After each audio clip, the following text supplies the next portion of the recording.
India alliance की meeting हुई है, घमंडिया समूह की मीटिंग हुई है।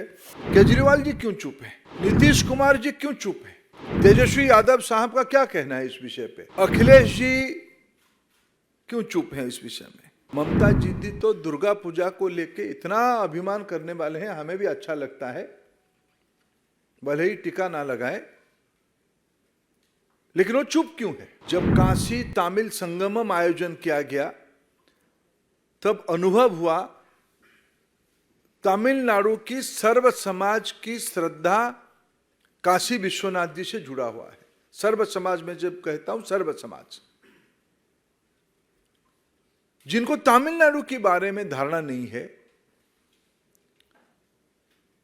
वो राजनीतिक उद्देश्य से इस प्रकार की बयानबाजी कर रहे हैं जिसमें उनके नेता राहुल गांधी चुप हैं। केजरीवाल जी क्यों चुप हैं? अभी तक तो उनके बयान आ जाने चाहिए। नीतीश कुमार जी क्यों चुप हैं? तेजस्वी यादव साहब का क्या कहना है इस विषय पे? उनके भाई तो बंशी लेके घूमने वाले हैं, वो क्यों चुप हैं? अखिलेश जी क्यों चुप हैं इस विषय में? ममता जी तो दुर्गा पूजा को लेके इतना अभिमान करने वाले हैं, हमें भी अच्छा लगता है, भले ही टीका ना लगाए, लेकिन वो चुप क्यों है? शरद राव जी जिस शहर में रहते हैं, उस शहर देश में गणपति उत्सव के लिए नए आयाम जोड़ने के लिए विख्यात है।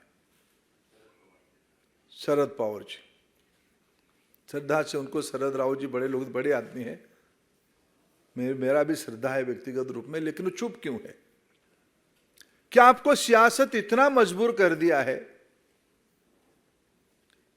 कि भारत की आत्मा को भी आप कुछने लोगों के, आप बीजेपी की विरोधी हो, प्रतियोगी हो, हम समझ सकते हैं। आप प्रधानमंत्री नरेंद्र मोदी जी को ईर्ष्या करते हो, आप असहिष्णु हो, आप नाटक करते हो, गले मिलने के लिए ड्रामा करते हो, लेकिन आपकी वाणी भारत जोड़ो में कौन कौन आपके साथ चले थे? कन्याकुमारी से ऊपर तक कौन आपके साथ शागिर्द थे? यह समूह आज फिर सक्रिय हुई है। इसलिए फिर मैं कहूंगा, उनकी इस देश के संविधान पे विश्वास नहीं है, न्यायपालिका पे विश्वास नहीं। सुप्रीम कोर्ट की मोटो धर्म की जय हो, उसी से जुड़ा हुआ है। पार्लियामेंट की मोटो है धर्म चक्र चलते रहनी चाहिए। भारत की अवधारणा में धर्म एक जीवन प्रवाह है, यह सुप्रीम कोर्ट ने कहा है। हिंदुत्व को वर्णन करते हुए सुप्रीम कोर्ट ने कहा, हिंदुत्व एक उपासना पद्धति नहीं है, हिंदुत्व एक जीवनचर्या है, एक जीवन शैली है, एक प्रवाह है। राजनीति इतनी ओछी नहीं होनी चाहिए। मोहब्बत की दुकान चलाने वाले लोग नफरत की पुड़िया लेके घूम रहे हैं। नेता नहीं, कन्वेनर नहीं, लेकिन नीति बन गया हिंदुत्व को गाली दें। इनके पास नफरत की गोडाउन है, उससे पुड़िया लाके लेके वो देश में डिस्ट्रीब्यूशन कर रहे हैं। मुंबई की उनकी अभी इंडिया अलायंस की मीटिंग हुई है, घमंडिया समूह की मीटिंग हुई है। उस कन्वेंशन में उन्होंने कन्वेनर तय नहीं कर पाया, नेता तय नहीं कर पाए, लेकिन नीति तय कर दिए। नीति उन्होंने तय किया, सनातन को नीचा करना। इसलिए कभी उदयनिधि, कभी कार्ति चिदम्बरम, कभी प्रियंका खड़गे, कभी बिहार की शिक्षा मंत्री नीतीश जी के शिक्षा मंत्री, कभी युवराज अखिलेश यादव जी के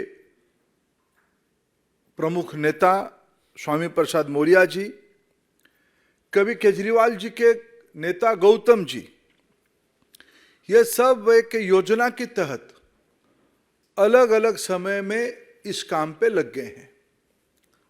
और अभी अभी तो कांग्रेस पार्टी की प्रमुख नेता वेणुगोपाल जी का बयान में अभी आज से देख रहा था, उन्होंने सारा हद को पार किया। जब आप लोगों ने उनको पूछा कि इसमें कांग्रेस पार्टी की टिप्पणी क्या है, उन्होंने उसमें कहा कि कांग्रेस पार्टी सर्वधर्म समभाव पे विश्वास रखती है, कांग्रेस पार्टी अभिव्यक्ति की स्वतंत्रता को सम्मान करती है। हम पूछना चाहते हैं कि क्या सनातन धर्म को गाली देना, हिंदू धर्म को गाली देना कांग्रेस पार्टी की नीति बनी हुई है? ये घमंडिया गठबंधन की नीति बनी हुई है? भारत में जन्म हुआ सभी पंथ संप्रदाय, सभी उपासना पद्धति, सभी मत सनातन की अंश है। अगर हम भारत की पार्लियामेंट की, लोकसभा की जो घोष वाक्य है, उसमें लिखा गया है धर्म चक्र प्रवर्ताए, यानी धर्म चक्र चलते रहे। ये पार्लियामेंट की घोष वाक्य में लिखा है। भारत की सुप्रीम कोर्ट की घोष वाक्य है योत धर्म तोत जय, यानी जहां धर्म वहीं जय होगा। यह सब सनातन है।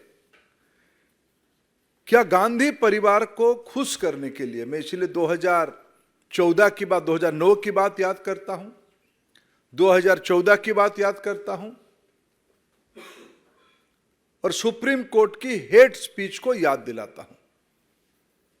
सुप्रीम कोर्ट ने बड़े स्पष्टता के साथ कहा है, कोई भी नेता समाज में, अभी अभी कहा है कि समाज में तनाव पैदा करने के लिए कोई भी काम ना करे। 2014 की पहले, आप थोड़ा याद करिए, 11, 12, 13 में भगवा आतंकवाद का शब्द लाया गया। किसी ने तो नहीं कहा गुलाबी आतंकवाद,